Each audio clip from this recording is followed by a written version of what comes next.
দর্শক আমন্ত্রণ জানাচ্ছি সাউদি লুব্রিকেন্ট নিবেদিত বলা না বলায়। আজ আমরা কথা বলবো আজই বসন্ত জাগ্রত দ্বারে।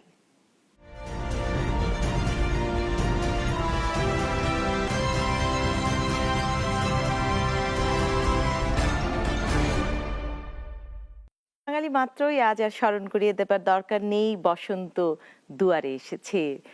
সবাই বলছে ফুল ফুটুক আর নাই ফুটুক, আজ বসন্ত। কোকিল ডাকুক আর নাই ডাকুক, এই শহরে হয়তো আমরা কোকিলের শব্দ নাও শুনতে পারি, কিন্তু বসন্ত এসে গেছে মনে মনে। চারিদিকে ছড়িয়ে পড়েছে রঙের নানা রং।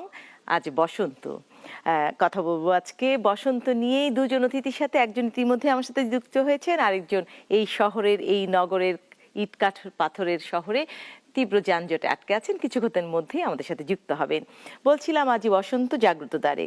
আমাদের সাথে ইতিমধ্যে উপস্থিত হয়েছেন কবি গোলাম কিবরিয়া পিনু। আপনাকে স্বাগত আজকের বলা না বলায়। বাঙালি মাত্রই কবিতা লেখে, বলা হয় যে প্রত্যেকটা বাঙালির মাঝে একজন কবি ঘুমিয়ে আছেন। কেউ হয়তো লেখেন, কেউ লেখেন না, কিন্তু সময়ের সবাই আবেগী। কিংবা যখন যৌবন, সবাই হয়তো দু চার লাইন কবিতা লেখেন, প্রেমিকার জন্যই হোক আর প্রেমিকের জন্যই হোক। যদিও এখন বলা হয় চিঠির এই যুগের ইয়াটা নিয়ে গেছে SMS কিংবা ডিজিটাল ভার্সন। আপনাকে জিজ্ঞেস করতে চাই, ফুল ফুটুক আর না ফুটুক, আজ বসন্ত। বসন্ত আসলে জাগ্রত দ্বারেই এসে দাঁড়িয়েছে। আসলে তো বসন্ত উৎসবটা বাঙালির নিজস্ব উৎসব হিসাবে দিন দিন জনপ্রিয় যেমন হচ্ছে, এটা প্রসারিত হচ্ছে বাঙালি জনজীবনে। আমরা লক্ষ্য করছি যে এটার একটা ইতিহাস রয়েছে, যে আমাদের এই বসন্ত উৎসব আসলে অনেক দিন আগে থেকে পুরনো। আবার বাংলাদেশে এটা যদি আমরা খুব পর্যবেক্ষণের দৃষ্টিতে দেখি, তাহলে দেখব যে বঙ্গাব্দ 1400 সালে যখন আমরা জাতীয়ভাবে উদযাপন করছিলাম, তার পরবর্তী বছর 1401 সন থেকে ঢাকা বকুলতলায় বসন্ত উৎসবটা শুরু হয় এবং এটা পরবর্তীতে এটা ছড়িয়ে পড়ে সারা দেশে। এবং আজকে আমরা লক্ষ্য করলাম যে শুধু ঢাকায় না, জেলা শহরগুলোতে, বিশ্ববিদ্যালয়গুলোতে, তারপর স্কুল কলেজগুলোতে বসন্ত উৎসব পালন হচ্ছে। পাশাপাশি আমরা লক্ষ্য করছি যে বসন্ত সাজে সবে সাজছি আমরা, এবং অনেকে ফ্যাশন, এবং এটা একদিক দিয়ে ভালো। আমরা তো মনে করি যে সংস্কৃতটা সেটাই যেটা মানুষকে উদ্দীপনায় নিয়ে যায়, রং নিয়ে আসে, আবেগ নিয়ে আসে, যুক্তি নিয়ে আসে, ভাবাবেগ নিয়ে আসে, সেটাই হচ্ছে সংস্কৃতি। এবং যেটা মানুষকে দূরে নিয়ে যায়, কুপমণ্ডকতায় নিয়ে যায়, যুক্তিহীন করে, কুটিল করে দেয়, সেটা অপসংস্কৃত। সেই দিক থেকে এই বসন্ত উৎসবটাকে আমাদেরকে আরো কাছে আনা উচিত। এবং আমরা বাঙালি দুটো উৎসবকে গুরুত্ব দিয়ে থাকি এখন, একটা হচ্ছে বৈশাখী উৎসব এবং একটা বসন্ত উৎসব। এবং বলা হয় যে এটি সব ধর্মের, সব বর্ণের, অসাম্প্রদায়িক একটা উৎসব। এবং আমরা যদি লক্ষ্য করি এই উপমহাদেশে উড়িষ্যা থেকে শুরু করে, ত্রিপুরা থেকে শুরু করে, পশ্চিমবঙ্গ থেকে শুরু করে ভারতের অন্যান্য দেশে বসন্ত উৎসব পালন করা হয়। পাশাপাশি আমরা যদি ইতিহাসের দিকে চোখ ফিরিয়ে নিই, তাহলে দেখি যে শান্তিনিকেতনে রবীন্দ্রনাথ নিয়মিতভাবে বসন্ত উৎসবটা আনুষ্ঠানিকভাবে পালন করতেন। এবং কবি হিসেবে আপনার কাছে জানতে চাই, কেন আমরা ঋতুরাজ বলছি, কেন সবাইকে ফুল ফুটে, গাছ গাছে রং, প্রকৃতি আসলে রঙিনী সাজে সাজে, এটি কি কারণ?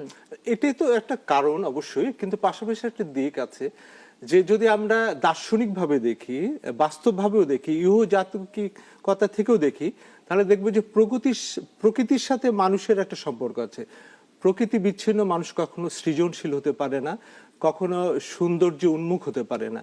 আমরা মনে করি যে এটা একটা পারস্পরিক সম্পর্ক প্রকৃতির সাথে। এবং বসন্তের সময় আমরা দেখছি বাংলাদেশের প্রকৃতিতে নতুন রূপে সেজে ওঠে এবং নতুন পল্লব চলে আসে, নতুন ফুল ফোটে, অন্যরকম হয়। এবং তার সঙ্গে আমরা একটা আন্দোলিত হয়ে যুক্ত হয়ে যায় ভাবাবেগ থেকে, আমাদের বোধটাকে, শীতের রুক্ষতা চলে গিয়ে নতুন একটা প্রকৃতি চলে আসে, সতেজ, সবুজ, একটা আনন্দ ঘন। সেটার সঙ্গে আমাদের মনটাকেও আমরা পরিপূরকভাবে সেইভাবে একটা সম্পর্কজাত করে ফেলে এই বসন্ত উৎসবে। কবিরাও কি আসলে এই বসন্তকেই বেছে নেয় কবিতার জন্য অনেক বেশি? মানে আমরা দেখি যে এটা একদিক থেকে ঠিক, অনেকে বসন্ত নিয়ে কবিতা লিখেছে। আপনি শুরুতে যে কবিতার কথা উল্লেখ করেছেন, সেই ফুল ফুটুক না ফুটুক বসন্ত, সুভাষ মুখোপাধ্যায়ের কবিতা। তিনি তো কবিতা লিখেছেন, পরবর্তীতে অনেকেই লিখেছেন। এবং বাংলা কবিতার অন্যতম বিষয় হচ্ছে যে ষড়ঋতুকে নিয়ে সব কবিরা কবিতা লিখেছেন, এবং রবীন্দ্রনাথ তো প্রায় 6 ঋতু নিয়ে অনেক কবিতা লিখেছেন। এবং সেই দিক থেকে মনে করি যে কবিরা প্রকৃতির সঙ্গে যুক্ত, তাদের কবিতাকে বিষয়বস্তু হিসাবে নিয়ে আসে প্রকৃতিকে। এবং আমরা মনে করি যে কবিরা তো মানুষের মধ্যে বোধ উস্কে দেয়, সমাজকে টেনে আনে, প্রকৃতিকে টেনে আনে, জীবনকে টেনে আনে। এবং বাংলা কবিতা ধারা আমরা লক্ষ্য করি যে মোটামুটি ভাবে মানুষের জীবন সংলগ্নতা, সমাজ সংলগ্নতা, প্রকৃতি সংলগ্নতা, উৎসব সংলগ্নতা কবিরা টেনে আনে। এবং বসন্তকে প্রেমের মানে মানে সেই সময় প্রেমিক যুগলের অনেক বড় বিষয় থাকে যে বসন্ত উৎসব। হ্যাঁ, বসন্ত উৎসবে তো একটা আমরা তো লক্ষ্য করি যে একটা ভালো দিক আছে, সেটা হচ্ছে যে তরুণরা এবং তরুণীরা এটা একটা ঘর থেকে বের হয়ে যায়। আপনি জানেন যে আজকে প্রযুক্তি নির্ভর সামাজিক অবস্থা, অর্থনৈতিক অবস্থা তৈরি হওয়ার ফলে মানুষকে আমরা লক্ষ্য করছি তরুণদেরকে ঘরের মধ্যে নিয়ে যায়, স্মার্টফোনের আওতায় নিয়ে যাচ্ছে, এবং তারা সংকুচিত হচ্ছে, তারা সমাজ থেকে বিচ্ছিন্ন হচ্ছে, পরিবার থেকে, বন্ধু বান্ধবদের। কিন্তু এই বসন্ত উৎসবে লক্ষ্য করবেন যে তরুণ ঘর ছেড়ে যাচ্ছে এবং মাঠের ভিতরে যাচ্ছে, আনন্দ করছে, গান করছে, শাস্তি উন্মুক্ত। এবং এই যে উন্মুক্ততা মানুষের মধ্যে এক ধরনের নিজকে উন্মোচিত করে, এই দিকটা একটা খুবই ভালো দিক। এবং আমরা লক্ষ্য করব যদি শুধু বাংলাদেশে না, এই বসন্ত উৎসবটা যদি আমরা লক্ষ্য করি কয়েকটি দেশের দিকে, বিশেষ করে জাপানে এই বসন্তের সময় তাদের চেরি ফুল ফোটে এবং সারা শহর সবকিছু লাল হয়ে যায়, এবং ওখানে সাকুরা নামে উৎসব হয়। এবং পাশাপাশি আপনার লক্ষ্য করবেন পাহাড়ে উৎসব হয়, এবং প্রত্যেকটা পরিবার ওখানে জমাত হয় এবং ওখানে বনভোজন করে এই উৎসবের সময়, এবং সবাই বনভোজনে অংশ নেয়, এবং একটা আলাদা ইমেজ তৈরি হয়, একটা সামাজিকতা তৈরি হয়, এবং সামাজিকতার মধ্যে একটা বন্ধন তৈরি হয়, যেটা আমাদের দেশে হওয়া উচিত। আমি মনে করি যে বসন্ত উৎসব শুধুমাত্র গান না, উন্মুক্ত অবস্থা নেয়। আমরা যদি পৌষ মাসে আমরা যে বনভোজনটা করি, আমরা যদি বসন্ত উৎসবে পয়লা ফাল্গুনে আমরা যদি একটা বনভোজন করি পারিবারিক ভাবে, সামাজিক ভাবে, স্কুল কলেজে, তাহলে এই উৎসবটা আরো প্রসারিত হবে। আমরা একটু সামাজিক যোগাযোগ মাধ্যম দেখে আসি কি বলছে সবাই। আব্দুল তুষার বলছেন, বসন্ত আসে না, জীবন থেকে আজ হতে একদিন করে একটা বসন্ত হারিয়ে যায়। আমরা প্রতি মুহূর্তে জীবনকে হারাই বলে জীবনকে ভালোবাসি। ফজলুল বাড়ি বলছেন, ছোট সন্তানদের নিয়ে বসন্ত বরণে এসেছেন 2 মা। চারুকলা ইনস্টিটিউট, ঢাকা, 23 ফেব্রুয়ারি। সাইফ তুহিন বলছেন, ফুল ফুটুক আর না ফুটুক আজ বসন্ত, উক্তিটি জারি হোক ওনার গ্লোবাল ওয়ার্মিং বিষয়ক জ্ঞান কিন্তু সেই। ফারজানা করিম বলছেন, ফুলের ফাগুন তোকেই দিলাম, বর্ষা না হয় আমার থাকুক, ফাগুন এলে একটুখানি মনের ভিতর আটকে রাখিস। আমরা দেখছিলাম যে প্রথম যিনি আব্দুল তুষার তিনি বলছিলেন যে আমরা আসলে জীবনকে ভালোবাসি, একটা বসন্ত মানে আমার জীবন থেকে আরো একটি বসন্ত কমে গেল। জীবনকে অনেক ভালোবাসি দেখেই আমরা এই উৎসবকে ভালোবাসি। হ্যাঁ, তুষার যেটা বললেন, আসলে জীবন তো চলে যাবে, কিন্তু জীবনকে আনন্দ ঘন করে রাখতেই হবে। তবু আমরা চাই যে বসন্তটা যে আমেজ, সেটা কিন্তু সারা বছর যদি আমরা লালন করতে পারি, তাহলে জীবন আরো সৌন্দর্যপূর্ণ হবে, আরো জীবন লগ্ন হবে, জীবনকে আমরা ভালোবাসতে পারবো। আমরা তো খুব বিচ্ছিন্ন হয়ে যাচ্ছে, আমরা এককেন্দ্রিক হয়ে যাচ্ছে, বিচ্ছিন্ন হচ্ছে। নগর জীবন বিশেষ করে মানুষকে খুবই বিচ্ছিন্ন করে ফেলছে। সেই জায়গায় যদি বসন্ত রঙে আমাদের মনটাকে রাঙিয়ে তুলতে পারি, গানে, কবিতায়, এবং আমাদের জীবন চেতনায়, প্রকৃতির যে ভিতরে যে অনেক রং আছে, প্রকৃতির ভিতর অনেক যে উন্মোচন আছে, অনেক সৌন্দর্য আছে, সেই সৌন্দর্যকে যদি আমাদের জীবনেও টেনে এনে আমরা পরিপূরকভাবে গ্রহণ করতে পারি, তাহলে আমাদের জীবনটা সৌন্দর্যপূর্ণ হয়ে উঠতে পারে। বসন্তের সাথে বাসন্তী রং বলা হয় যে এই হলুদ রংটাকে কেন আমরা যুক্ত করেছি? আসলে তো হলুদ এটা হওয়ার কারণ হচ্ছে প্রকৃতিতে আমাদের ফুল তখন বসন্ত, হলুদ, এবং হলুদ একটা উজ্জ্বল রং, এবং যে উজ্জ্বল রংটা প্রকৃতির ভিতরেও জেগে ওঠে এই বসন্তের সময়, ফুল ফুটে, বিভিন্ন ফুল, এবং যার ফলে আমরা এই বাসন্তী রংটাকে আমি যদি একটু বিশ্বের দিকে তাকাচ্ছি, ভালোবাসা দিবসকে সবাই 14 ফেব্রুয়ারি আগামীকাল যেটি আসছে গ্লোবালি পালন করে, কিন্তু বলা হয় যে এটি বাঙালির আসলে ভালোবাসা দিবস, এই বসন্ত উৎসব। বসন্ত উৎসব পয়লা ফাল্গুন, বলা হয় যে বাঙালির জন্য আজকেই ভালোবাসা দিবস। হ্যাঁ, এটা অনেকটা ঠিক যে আজকে তো ভালোবাসা দিন হিসেবে আমরা ধরে নিই যে তরুণ তরুণী বের হচ্ছে, শুধু তরুণ তরুণীরা না, দম্পতিরা। তারপর আমি লক্ষ্য করছি যে যেটা আমরা 20 বছর আগে দেখিনি, প্রত্যেকটা অফিসে বসন্ত রঙের সাজ নিয়ে এবং আসা আজ হচ্ছে। আমাদের সারাদিন হ্যাঁ, আমাদের অফিসে এবং কিন্তু প্রত্যেক অফিসে আমি প্রতিযোগিতা দেখছি যে ছিল হ্যাঁ, বসন্ত। তারপর অনুষ্ঠান হচ্ছে ঘরোয়া ভাবে, তারপর সাজানো হচ্ছে ফুল দিয়ে। আসলে রঙিন নগর জীবনের মানুষ অনেক হ্যাঁ, ক্লান্ত এবং আমরা আসলে বিচ্ছিন্ন, ক্লান্ত, এখানে হ্যাঁ। একটু উৎসব পেলে আমরা। দর্শক ফোনে যুক্ত হয়েছে, দর্শক আপনি নাম পরিচয় দিয়ে প্রশ্ন করুন। জি, শুভ বসন্ত। শুভ বসন্ত। আপনাদের দুজনের প্রোগ্রামটা দেখছি, খুব সুন্দর হচ্ছে। আপনাদেরও ভালো লাগছে, আপনাকে দেখে আপনার এই বসন্তের যে সাজ, খুব ভালো লাগছে আপনাকেও। জি, ধন্যবাদ। আর এত সুন্দর একটা প্রোগ্রাম করছেন, আপনাদের আবারও ধন্যবাদ। ওকে, কোনো প্রশ্ন আছে আপনার? না না না, কোনো প্রশ্ন নেই, খুব সুন্দর হচ্ছে আপনাদের। জি, ধন্যবাদ। আসলে বাঙালি মাত্রই মনে হয় কবি বা প্রেমিক। হ্যাঁ, বাঙালি তো, আর বিশেষ করে আমরা যদি এই মানে আমাদের সাম্প্রতিক ইতিহাসটা দেখি, তাহলে দেখব যে আমাদের যে ভূখণ্ডটা সৃষ্টি করলাম আমরা মুক্তিযুদ্ধের মধ্য দিয়ে, এটা একটা সাংস্কৃতিক চেতনার থেকেই এই দেশ তৈরি হয়েছে।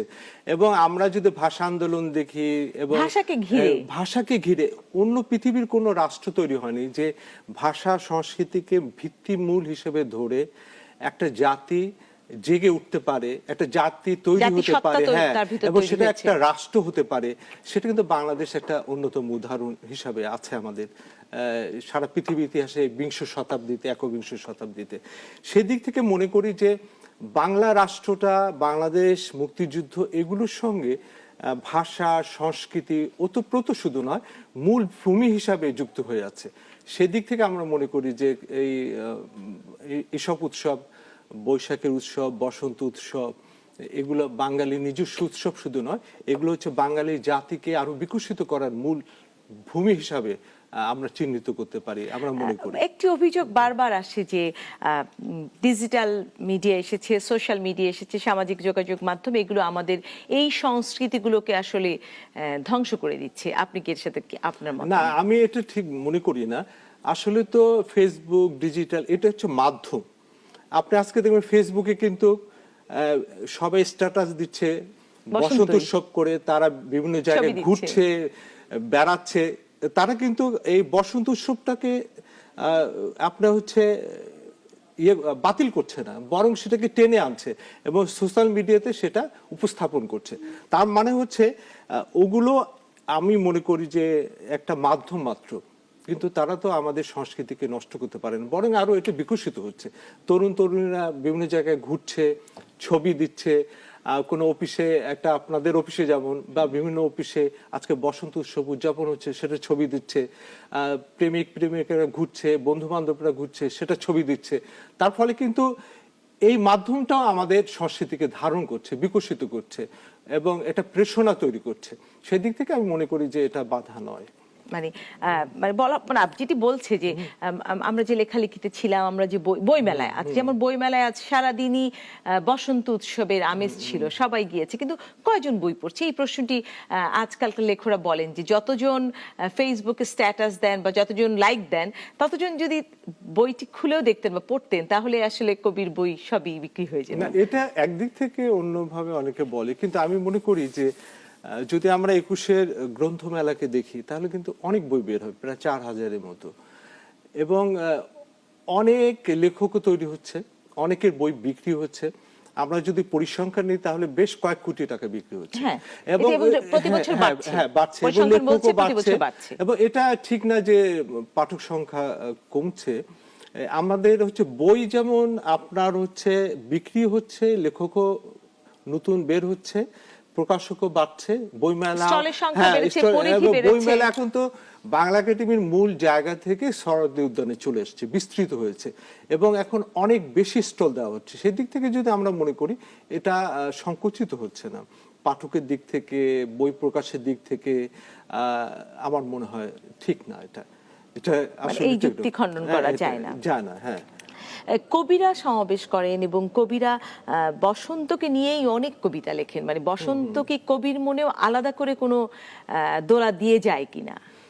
আসলে তো কবিদের মনে তো এটা অবশ্যই দোলা দেয়। আমরা তো এর আগে দেখেছি যে বসন্ত যখন আসে তখন বসন্তকালীন কবিতা উৎসব হতো ঢাকায়, এবং এটা কমে গেছে যদিও, কিন্তু আমরা দেখেছি কারণ তার আগে আগে আসলে এখন একটি বড় আন্তর্জাতিক কবিতা উৎসব হয় দেখি, কবিতা উৎসব হয়, কিন্তু আগে বসন্তকালীন কবিতা উৎসব হতো এবং খুব নির্বাচিত কবিরা কবিতা পড়তেন। এবং আপনি যে কথাটা বললেন, আমার মনে হয় আবার এই উৎসবটা ফিরে আনা উচিত, যে বসন্তকালীন সময় বসন্তকালীন কবিতা উৎসব হওয়া উচিত, এবং এটা একটা ভিন্ন মাত্রা বা উপাদান হিসেবে যুক্ত হতে পারে এবং সেটা খুবই ভালো হবে। আপনি ভালো একটা উপাদান যুক্ত করতে চাইছেন। বইমেলায় আপনি বলছিলেন যে প্রচুর বই বিক্রি হয় এবং এই দিনে আসলে বইমেলায় যথেষ্ট ভিড় হয় এবং যুগলরা আসে এবং সবাই রঙিন সাজে সাজে। আমরা প্রতিবেদনও দেখছিলাম, বলছিল যে রঙিন জিনিসটি আসলে তাদেরকে উৎফুল্ল করে। আমাদের প্রতিবেদক আনোয়ার হোসেন আছেন বইমেলায়, আমরা আসলে তার সাথে একটু যুক্ত হতে চাই এবং শুনতে চাই এই মুহূর্তে বইমেলার পরিস্থিতি কি। আনোয়ার, জি শুনতে পাচ্ছি। আর আপনি তো বই মেলায় আছেন এবং আপনি আজকে বই মেলায় কভার করতে গেছেন এবং দীর্ঘ সময় ধরে দুপুরের পর থেকে আপনি আছেন। বলুন তো আজ দুপুরের পর থেকে বিকেল বেলা আসলে বই মেলায় ভিড় কেমন এবং মানে বসন্তের আসলে কি দেখতে পাচ্ছেন আপনি সেখানে? ধন্যবাদ শাহদিন আপনাকে। আমি দুপুরের পর থেকে বই মেলাতে আছি। ফাল্গুনের রঙে টাঙিয়ে অনেকে আজকে এসেছেন বই মেলাতে। অনেক তরুণ তরুণীকে আমি আজকে দেখেছি এবং অন্যান্য দিনের তুলনায় আজকে ভিড় তুলনামূলক অনেক বেশি ছিল আজকে বই মেলাতে ভিড়। এবং আমি প্রকাশকদের সাথে কথা বলেছি, বিক্রেতাদের সাথে কথা বলেছি, তারা বলছে অন্যান্য দিনের তুলনায় আজকে যথেষ্ট পরিমাণ তারা সাড়া পাচ্ছে। বিশেষ করে হুমায়ুন আহমেদ, আনিসুল হক সহ বিভিন্ন লেখকদের বই বেশ কাটতি রয়েছে আজকে বই মেলা। এবং তরুণ তরুণীদের সাথে আমি কথা বলেছি, তারাও কবিতা এবং আপনার উপন্যাস এই বইগুলো কিনছেন এবং অনেকে ঘুরতে যেমন আসছেন তেমন কিনতেও আসছেন। আমার অনেকে সামাজিক যোগাযোগ মাধ্যমে অনেকে সেলফি তুলে আমি দেখলাম যে অনেক সেলফি তুলছেন এবং আবার কেউ কেউ অভিযোগ করছেন অনেক বিক্রেতা যে অনেকে আসে শুধুমাত্র সামাজিক যোগাযোগ মাধ্যমে তাদের ছবি আপলোড দেওয়ার জন্য অনেকে বইমেলাতে আসছেন, ছবিটি তুলেই তার বইমেলা দেখা শেষ। অনেকে এমন অভিযোগ বিক্রেতারা করছেন কেউ কেউ, এবং আমি নিজেও দেখেছি যে অনেকে সেলফি তুলছেন কিংবা ঘুরছেন দর্শনার্থী। আর আপনার যে সকল মধ্যবয়স্ক থেকে শুরু করে সবাই এসেছেন, তবে দর্শনার্থীর ভিড় যথেষ্ট পরিমাণ ছিল এবং প্রকাশকরা যদি দাবি করছিলেন যে এইভাবে যদি বইমেলাতে ভিড় বাড়তে থাকে তাহলে আগামীতে বইমেলার পরিসর বাড়ানোর একটা দাবি করছিলেন বিক্রেতা প্রকাশকেরা।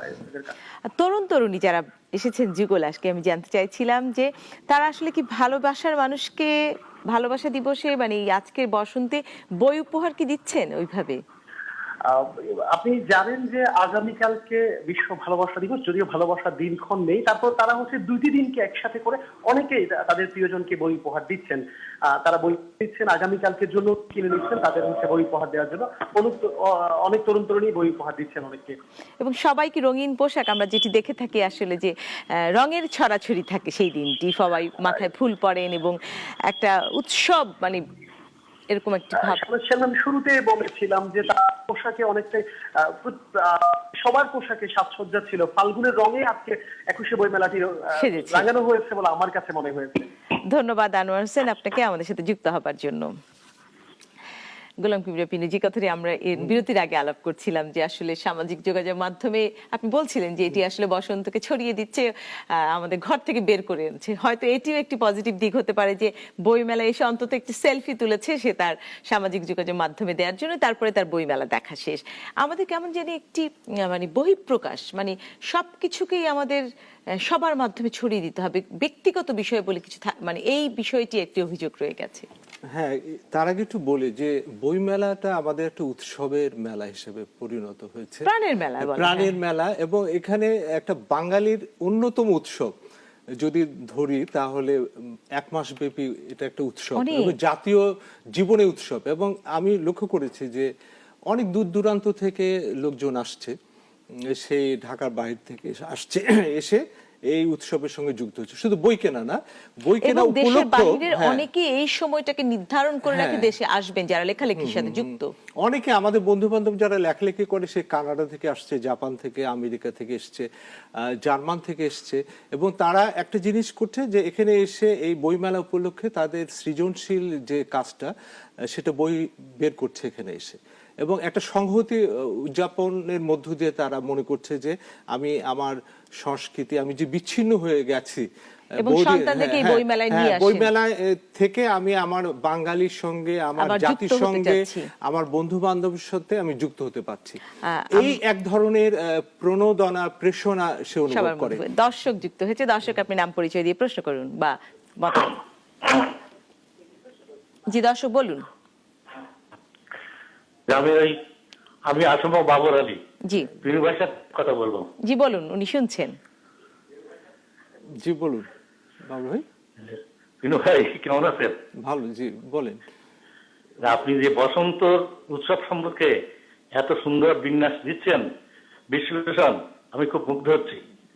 বিশেষ করে একটা জিনিস, আমাদের বাঙালির ঐতিহ্য অনেকটা হারিয়ে যাচ্ছে, আবার সেগুলো ফিরিয়ে আনার চেষ্টা করছি। কিন্তু বসন্ত উৎসবটা একটা এমন একটা জিনিস হচ্ছে যে দিনে দিনে যেন উৎসবটা আরো বাড়ছে। জি জি জি। বিশেষ করে আপনি একটু বললেন যে বিভিন্ন অফিসে এইগুলো পালন করা হচ্ছে, জি জি পালন করা হচ্ছে, এরা অনেকে লক্ষ্য করে না। আপনি যেটা উল্লেখ করলেন, জি, জি। এরা খুব সুন্দর। আপনাকে ধন্যবাদ জানাচ্ছি। জি ধন্যবাদ। ধন্যবাদ আপনাকে। অনেক ধন্যবাদ, জি। আমরা আসলে একদম শেষে চলে এসেছি। দর্শক, আমরা বিদায় নিব আজকে সাউদি লুব্রিকেন্ট নিবেদিত বলা না বলায়। তবে তার বিদায় নিতে নিতে আমরা আসলে গোলাম কিবরিয়া পিনুর কাছ থেকে শুনে নিব ফুল ফুটুক আর নাই ফুটুক এই কবিতার যিনি কবি, তার আসলে জন্মশতবার্ষিকী। এই কবিতাটি শুনতে শুনতেই আমরা বিদায় নিচ্ছি আজকের বলা না বলা থেকে। এখানে আমি শেষ করছি এই কারণে যে কবি সুভাষ মুখোপাধ্যায়ের যে অমর কবিতা পংক্তি রচনা করেছেন, ফুল ফুটুক না ফুটুক আজ বসন্ত, যেটা বাঙালির প্রত্যেকে এই বসন্তের সময় আমরা উচ্চারণ করে থাকি, সেই কবি আমরা এখন এবছর জন্মশতবার্ষিকী পালন করছি। এবং তার জন্ম হয়েছিল 1919 সালে 12 ফেব্রুয়ারি এবং মৃত্যু হয়েছে 8 জুলাই 2003 সালে। তা আমি শেষে তার সেই ফুল ফুটুক না ফুটুক কবিতাটি পড়ে শুনতে শুনতেই শোনাচ্ছি। আমরা হ্যাঁ। আসলে অনুষ্ঠান শেষ করতে চাইছি। হ্যাঁ, কবি সুভাষ মুখোপাধ্যায়, কবিতার শিরোনাম ফুল ফুটুক না ফুটুক। ফুল ফুটুক না ফুটুক আজ বসন্ত, শান বাঁধানো ফুটপাতে পাথরে পা ডুবে এক কাঠখোট্টা গাছ কচি কচি পাতার পাঁজর ফাটিয়ে হাসছে। ফুল ফুটুক না ফুটুক আজ বসন্ত। আলোর চোখে কালো ঠুলি পরিয়ে, তারপর খুলে মৃত্যুর কোলে মানুষকে শুয়ে দিয়ে, তারপর তুলে যে দিনগুলো রাস্তা দিয়ে চলে গেছে যেন না ফেরে। গায়ে হলুদ দেওয়া বিকেলে একটা দুটো পয়সা। নতুন নতুন ভিডিও পেতে নাগরিকের ইউটিউব চ্যানেলটি সাবস্ক্রাইব করুন এবং পাশে থাকা বেল আইকনটি চাপুন।